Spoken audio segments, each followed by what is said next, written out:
Assalamualaikum warahmatullahi wabarakatuh. Bismillah walhamdulillah wassalatu wassalamu ala rasulillah wa ala alihi wa sahbihi wa mawalah. Fi hadzal maqam asy-syarif nu'azzi jami'a ahli baitil mujahidin asy-syuhada.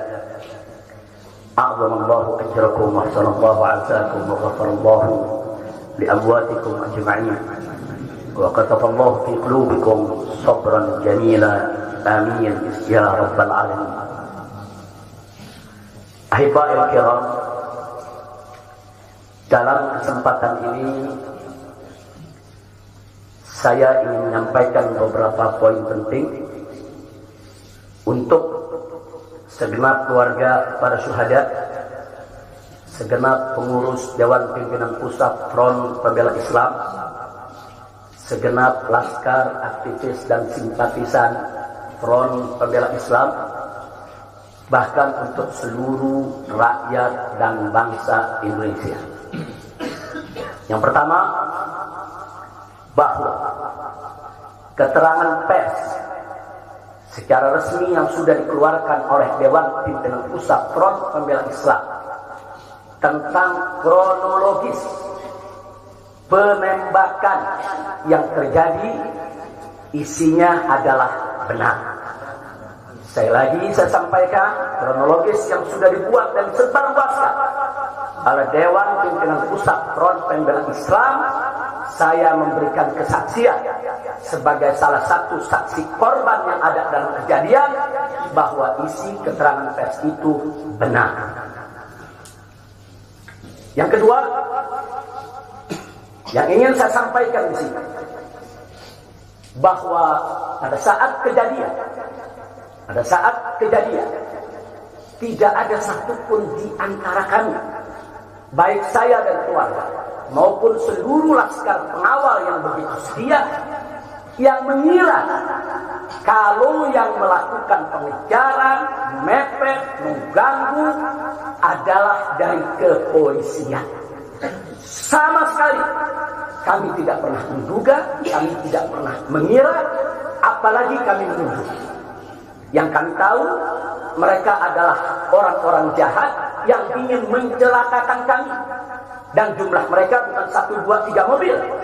Banyak sekali mobil saling silih berganti, berupaya untuk maju ke depan, untuk bisa sampai ke mobil Habib Hanif yang persis ada di belakang saya, bahkan untuk bisa mencapai mobil saya yang ada di depan. Tapi dengan gagah luar biasa, para syuhada kita, laskar-laskar pengawal yang paling belakang ini, sudah ada 2 mobil. Luar biasa. Mereka cerdas, mereka brilian, mereka berani. Mereka dengan begitu luar biasa mengendalikan situasi dan kondisi, sehingga para penjahat tadi tidak satupun yang berhasil untuk mencapai kami. Ini menunjukkan bagaimana sigapnya mereka, cerdasnya mereka, pintarnya mereka, beraninya mereka tanpa senjata. Itu kedua yang ingin saya sampaikan. Dan poin ketiga, bahwa tuduhan kalau pengawal-pengawal kami dipersenjatai adalah fitnah besar, bohong besar. Tidak ada satupun pengawal kami yang dipersenjatai, karena kami tidak pernah mengira, sekali lagi, kalau kami akan diperlakukan seperti itu. Pengawal-pengawal ini pengawal standar keluarga biasa. Pengawal standar keluarga biasa. Saya ada 4 mobil, semua isinya keluarga, anak, mantu, saudara, cucu kami semua ikut. Ada 3 masih bayi, masih minum air susu ibu. Dan masih ada yang 4 saudara yang di bawah 5 tahun, bahkan yang di bawah 3 tahun. Jadi benar, ya, kami sekeluarga semua sudah. Nah, jadi yang ingin saya sampaikan di sini adalah para laskar ini mengawal. Tugas mereka mengawal, bukan untuk mengganggu siapapun. Jadi sudah benar mereka melaksanakan tugas. Ketika begitu banyak mobil ingin menyalip, ingin membahayakan kami, mereka melakukan tugas dengan sangat cantik. Mereka tidak mencelakai orang dengan sangat cantik. yaitu bagaimana mereka mengusir satu persatu mobil-mobil tersebut sehingga tidak berhasil masuk ke dalam rombongan. Dan subhanallah ya ikhwan, yang keempat yang ingin saya sampaikan di sini, dengan takdir Allah, laulahum, tanpa mereka ini para syuhada, mungkin kami sudah digiring ke medan pembantaian yang mereka rencanakan. Allah mentakdirkan sesuai dengan kehendak Allah Subhanahu wa taala. Demi Allah, saya dan keluarga siap setiap saat untuk menghadapi mati syahid ya. Kami tidak akan pernah mundur selangkah pun juga. Tidak akan pernah takut untuk menghadapi segala ancaman dan teror. Maka itu saya sampaikan sekali lagi, ke-6 laskar yang mati syahid ini, mereka laskar yang luar biasa. Mereka laskar yang setia. Bahkan Anda bisa dengarkan dalam rekaman-rekaman yang tersebar, yang viral di mana-mana ya. Bagaimana mereka tertawa, saudara senang begitu melihat saya dan keluarga semua sudah terbebas dari kejaran. Begitu mereka melihat saya dan keluarga semua sudah berhasil meluncur keluar dari kejaran, mereka senang. Padahal sebentar lagi mereka akan dibantai, mereka digiring ke medan pembantaian. Dan sampai saat itu kami tidak pernah tahu kalau mereka yang melakukan pembantaian adalah pihak kepolisian. Kami tidak pernah tahu. Kami tidak pernah suzon, kami tidak pernah menuduh. Bahkan dalam keterangan pers Dewan Pimpinan Pusat Front Pembela Islam masih dicantumkan orang tidak dikenal. Karena kami tidak berani menuduh siapapun tanpa bukti. Kami nggak berani menuduh siapapun tanpa saksi. Itu ajaran Islam. Nggak boleh kita menuduh siapapun tanpa bukti dan saksi ya Pak. Tapi subhanallah, tatkala dari pagi sampai siang kami kerahkan laskar-laskar Kerawang dipimpin oleh pimpinannya masuk ke setiap rumah sakit di wilayah Kerawang, masuk ke setiap kantor polisi saudara di Kerawang, menyapu bersih itu jalan tol saudara, setiap rest area didatangi semua dalam rangka untuk mencari para syuhada ini. Di mana mereka? Di mana mereka? Tapi subhanallah, akhirnya Allah buka mulut yang membantai saudara. Allah buka mulut mereka. Allah buka mulut mereka saudara. Tak bisa mereka sembunyikan saudara. Allah Maha Kuat, Allah Maha Besar, Allah Maha Kuasa. Allah buka siang itu Kapolda Metro Jaya mengakui ya Pak, kalau para penyerang, para penyergap, para penguntit saudara yang kami semula duga mereka bajingan penjahat saudara yang ingin mencelakai kami, ternyata diakui sebagai bagian daripada penyelidikan, bagian daripada penyidikan Polda Metro Jaya. Bukan kami yang menuduh, mereka yang mengaku ya Pak. Kalau mereka menutup mulut, tidak pernah mengaku, sampai kapanpun kami tidak akan pernah tahu ya Pak. Subhanallah, pertolongan Allah hanya hitungan jam saudara, Allah buka mulut mereka. Padahal logikanya kalau mereka menutup seumur hidup pun kami tidak bakal tahu ya Pak. Tapi Allah Maha tahu, Allah Maha berkehendak. Allah buka mulut mereka saudara, Allah buka pengakuan mereka saudara, sehingga sekarang menjadi terang benderang siapa para pelaku penjahat itu saudara. Ini poin-poin penting yang ingin saya sampaikan. Dan semalam saudara kita sudah membentuk tim untuk memeriksa secara utuh bagaimana kondisi daripada 6 jenazah syuhada kita.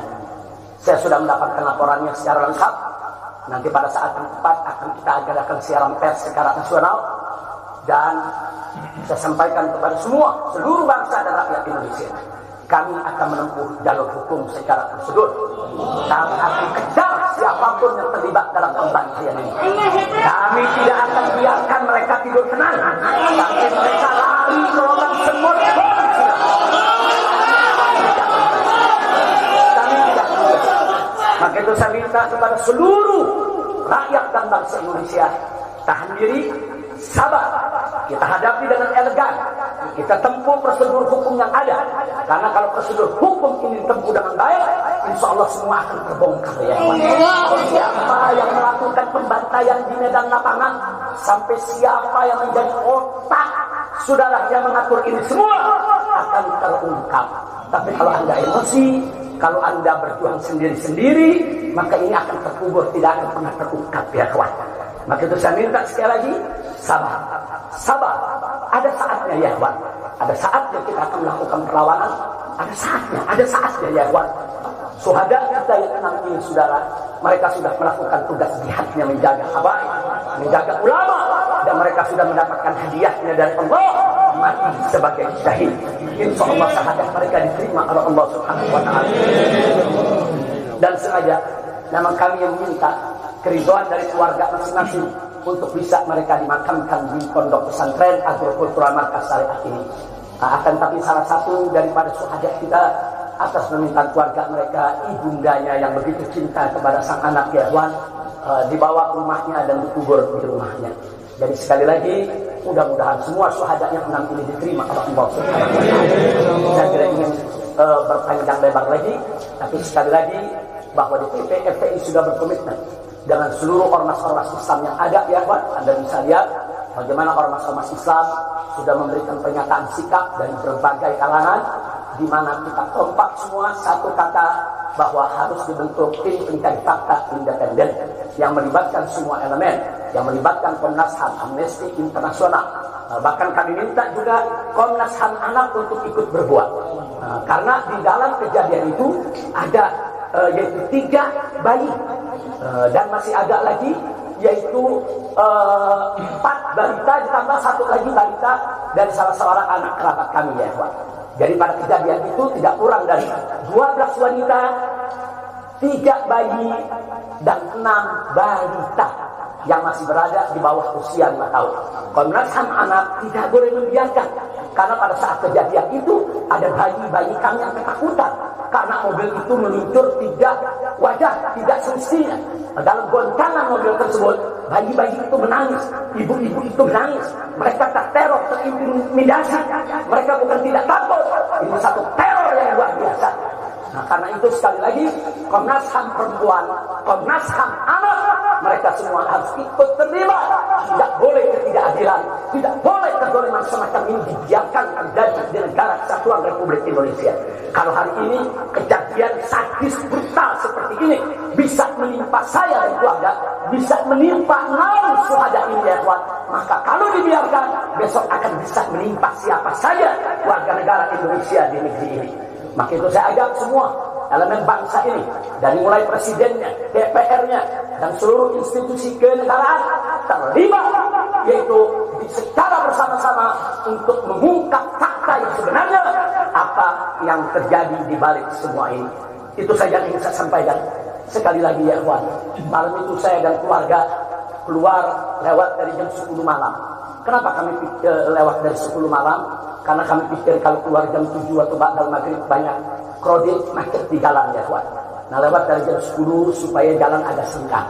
Nah, kami harap sekitar jam 12 atau lewat kami sudah sampai di tujuan. Tujuan kami suatu tempat peristirahatan yang memang cocok buat kesehatan.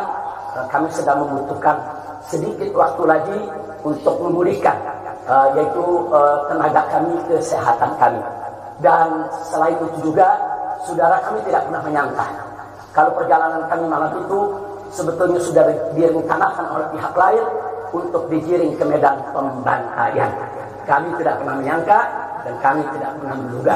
Tujuan kami hanya ke tempat peristirahatan, sehingga kalau jam 12 atau setengah 1 kami sudah sampai, kami beristirahat, dan subuh kami punya pengajian keluarga. Baca Al-Quran, baca hadis, baca zikir, hanya khusus untuk keluarga kecil kami saja, untuk anak, menantu, cucu, dan untuk babysitter yang menemani cucu-cucu kami, itu juga untuk beberapa anggota kerabat kami. Jadi kami tidak pernah menyangka acara ini sebetulnya begitu sederhana, indah, saudara, ternyata sedang digiring ke medan pembantaian. Dan subhanallah, akhirnya kami semua selamat. Berkat apa? Dengan takdir Allah, berkat perjuangan ke-6 syuhada ini ya Tuhan. Tanpa perjuangan ke-6 syuhada ini, mungkin kami saat ini tidak bertemu Anda lagi di sini. Maka itu saya sampaikan sekali lagi kepada keluarga para syuhada, keluarga para syuhada, Anda semuanya harus bersabar kepada Allah Subhanahu wa taala, ridho kepada keputusan Allah, dan jangan khawatir keluarga Anda yang kembali kepada Allah ini mati sebagai syahid, Allah akan masukkan mereka ke dalam surganya, dan Allah akan berikan kepada mereka kelak syafaat untuk menolong seluruh anggota keluarga agar bisa dimasukkan ke dalam surganya. Itu saja yang ingin saya sampaikan.